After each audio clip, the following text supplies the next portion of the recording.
और चलिए बड़ी खबर आपको बता दें, बीपीएससी शिक्षक भर्ती परीक्षा में कई अभ्यर्थियों के सर्टिफिकेट संदिग्ध मिले हैं। उनके बीएड डीएलएड सर्टिफिकेट की अब जांच होगी। अभ्यर्थियों के संबंधित यूनिवर्सिटी से सूची मांगी जाएगी और उस सूची के आधार पर सर्टिफिकेट की जांच होगी।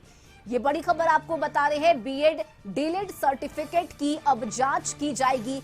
कई ऐसे अभ्यर्थी हैं जिनके सर्टिफिकेट संदिग्ध मिले हैं, जिसके बाद अब जांच शुरू होगी। अभ्यर्थियों के संबंधित यूनिवर्सिटी से सूची मांगी जाएगी और उस सूची के आधार पर सर्टिफिकेट की जांच की जाएगी। और सहयोगी मरगूब आलम हमारे साथ जुड़े हुए हैं। मरगूब, ये बड़ा खुलासा है, कई ऐसे अभ्यर्थी हैं जिनके सर्टिफिकेट ही अब संदिग्ध पाए गए हैं, क्या पूरी जानकारी?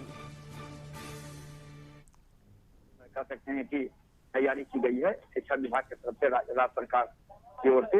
इस पूरे विभाग में सबसे महत्वपूर्ण ये है कि अब जो लोग भर्ती हुए हैं उन सभी लोगों को अब उनके यूनिवर्सिटी से ही कह सकते हैं कि अब सीधे तौर पर एक लिस्ट मांगी जा रही है कि क्या क्या लिस्ट है, कौन कौन से लोग हैं और किस तरीके से उस पूरे लिस्ट के मामले में किन किन लोगों का नाम है, क्योंकि जो जिम्मेदारी लिस्ट आएगी उसी लिस्ट के आधार पर उनका सर्टिफिकेट चेक होगा।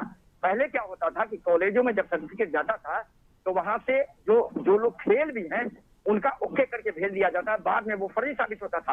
अब ये नहीं पड़ पाती है, लिस्ट मांगी जा रही है, उसी लिस्ट के आधार पर सभी लोगों का जांच होगा और जांच के बाद इसकी पूरी जिम्मेदारी यूनिवर्सिटी प्रशासन की होगी। तो एक नई तरीका है, क्योंकि कई संदिग्ध सर्टिफिकेट डीलेड और एसटीटी के मिले हैं, जिनमें से सभी लोगों का यूनिवर्सिटी को और बिहार विद्यालय परीक्षा समिति को इन्फॉर्म किया गया है, उनकी लिस्ट मांगी गई है। उसी लिस्ट के आधार पर अब उनका नियुक्ति पत्र प्रदान किया जाएगा। जो लोग संदिग्ध होंगे उनका नियुक्ति पत्र रोक दिया जाएगा। बिल्कुल मरगूब, और जो शिक्षक अभ्यर्थी इस बार सफल नहीं हो पाए वो भी इस बात का लगातार आरोप लगा रहे थे कि कई अभ्यर्थी हैं जिनके सर्टिफिकेट संदिग्ध है, जिनके सर्टिफिकेट फर्जी है।